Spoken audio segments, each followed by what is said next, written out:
Bonjour à tous, c'est GZ83. Heureux de vous retrouver en ce début de semaine du début du mois août pour faire le point sur ce qui s'est passé en termes de programmation la semaine dernière. Du coup, j'ai avancé sur la deuxième partie de l'atelier Timemaps, puisque vous vous rappelez, on avait fait la carte. Maintenant, qu'est-ce qu'on a en plus?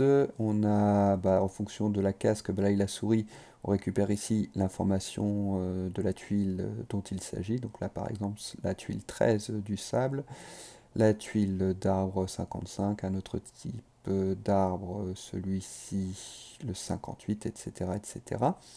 Ça va nous permettre de déplacer ce petit bonhomme qui est animé et qu'il ne puisse pas rentrer en collision avec les éléments du décor. Donc là, je ne peux pas rentrer en collision avec l'arbre. Je peux descendre dans l'eau, mais évidemment, je ne peux pas aller dans la mer, là, je ne peux pas descendre plus bas. Donc voilà où est-ce qu'on en est. Comme je vous l'avais évoqué la semaine dernière également, j'avais quelques problèmes puisqu'on avait vu qu'on pouvait découper le code en modules, hein, on est toujours en Lua et en Love 2D, mais j'avais du mal à faire communiquer mes modules ensemble avec la problématique qui était la suivante, à savoir que quand j'appelais un module du main, ça marchait. Par contre, quand je voulais récupérer les informations ou en injecter d'autres, j'étais confronté à ce message d'erreur qui me disait que je faisais une boucle dans mon code et que je n'avais pas le droit. Du coup, j'ai essayé de travailler un peu ça cette semaine et je vous expose ça à travers deux petits projets que j'ai faits. Pour reposer un peu les bases de la problématique à laquelle j'étais confronté.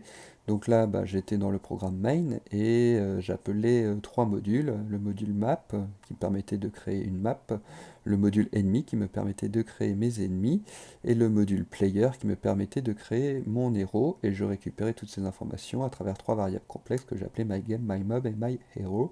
Et je vous rappelle que ZeroBrain est sensible à la majuscule ou au minuscule. Donc là, si j'appelle cette variable avec deux majuscules, il faut que je respecte cette typologie exactement, sinon ça ne marchera pas. Du coup, les modules que j'ai créés, donc là, ils sont là. J'ai bien le map.lua, le enemy.lua, le player.lua. Et du coup, ce que je fais, c'est que je récupère euh, dans le main, là, mygame, sous forme d'une variable complexe que je code entre accolades. Donc ça c'est en théorie, puisque si je zoome sur par exemple map.lua, vous voyez que j'ai créé une variable locale que j'ai appelée map, que je renvoie dans le main après, mais il n'y a aucune ligne de code entre ça, donc là la seule chose que je fais, c'est que je renvoie une valeur nulle dans mygame. Donc si je veux récupérer une valeur qui n'est pas nulle, il faut que j'aille un peu plus loin, et donc là par exemple dans le love.load, il va lancer une fonction qui s'appelle mygame.load, donc mygame c'est cette variable là, donc il va aller dans le module map et chercher une fonction qui s'appelle map.load, qui est donc ici, et il va exécuter tout ça pour après récupérer map, sous réserve que je l'ai modifié. Et donc oui, on voit que je l'ai modifié, puisque donc là, je mets que map.tilesheet c'est égal à une image, map.plein de choses c'est égal à plein de choses, et donc tout ça, je vais le récupérer à la fin. Et moi, ce qui m'intéresse plus particulièrement, c'est de récupérer les paramètres de la carte, à savoir la largeur, sa hauteur, et la largeur et la hauteur des tuiles qui composent cette map. Du coup, je le réinjecte dans mygame, et donc mygame maintenant a bien les paramètres de la carte, ce qui fait que là, si je veux dessiner un ennemi sur cette carte, j'ai quand même besoin des coordonnées de la carte pour géolocaliser l'ennemi, mais c'est pas grave, puisque maintenant que j'ai récupéré les cartes dans la map dans mygame, il suffit ici que je le passe en paramètres, donc mygame, il va injecter tout ce qu'il y a dans mygame, et notamment la map que j'ai récupérée. Et donc, je vais récupérer la largeur, la hauteur de la carte, ainsi que la largeur et la hauteur des tuiles. Et ça va me servir pour créer mes ennemis. Application. Donc là, on a bien passé mygame comme paramètre dans mymob.draw. Donc on va aller chercher une fonction qui s'appelle enemy.draw, qui est donc ici. Et donc là, pmap, c'est les paramètres de la carte que je lui ai passé. Donc là, on voit bien que je me sers bien de la largeur de la tuile, pmap.tilewidth, et pmap.tileice, la hauteur de la tuile, pour dessiner mon mob. Et on n'est pas évidemment restreint à passer un seul paramètre, on peut en passer plusieurs, puisque là, par exemple, pour mymob.update, je lui passe mygame, donc les paramètres de la carte, mais également le delta time. Et là, dans myhero.move, je lui passe les paramètres de la carte, mais également la touche sur laquelle j'enfonçais avec le clavier. Du coup, je vous montre ce que ça donne en termes de programme. Donc lui, on va l'arrêter. On va aller charger ce projet qui s'appelle niveau aléatoire, que je vous avais vaguement présenté la semaine dernière, qui générait aléatoirement des tuiles en fonction de la zone géographique qu'on voulait aller. Donc si on voulait aller dans la forêt, on tape 1.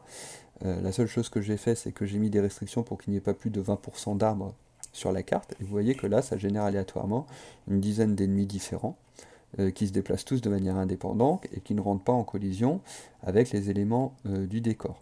Ce que ça génère également, c'est aléatoirement, c'est une zone de sortie et le but du jeu, donc avec mon personnage qui est là, hein, j'ai pas encore mis de bonhomme, mais le carré fait aussi bien le job, c'est de rejoindre cette partie-là du décor pour gagner.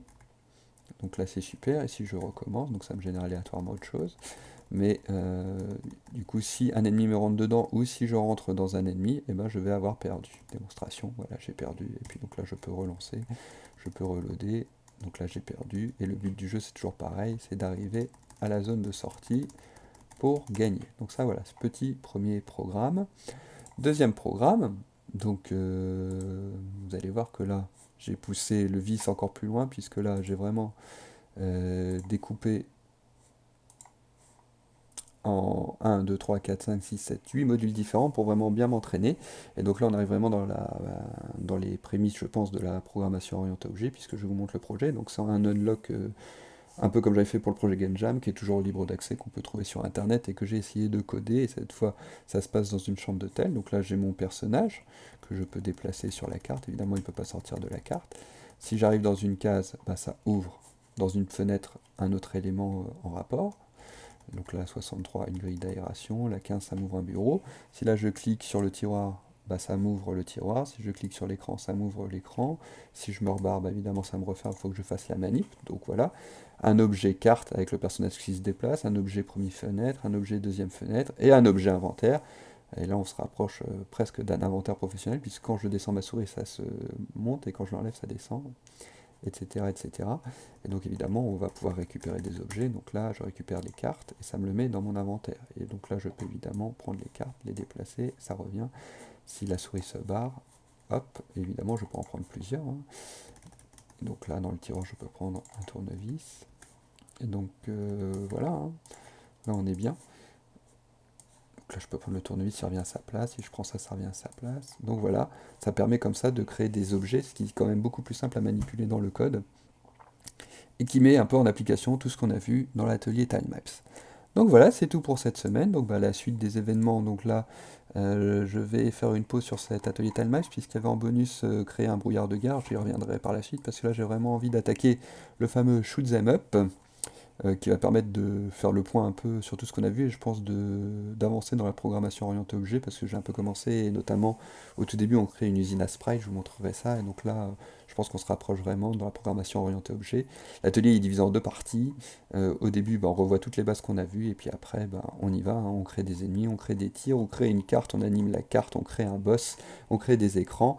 Ça dure 3h30, ça va bien m'occuper.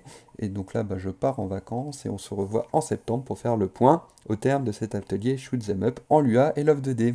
Allez, à bientôt, bonnes vacances à tous.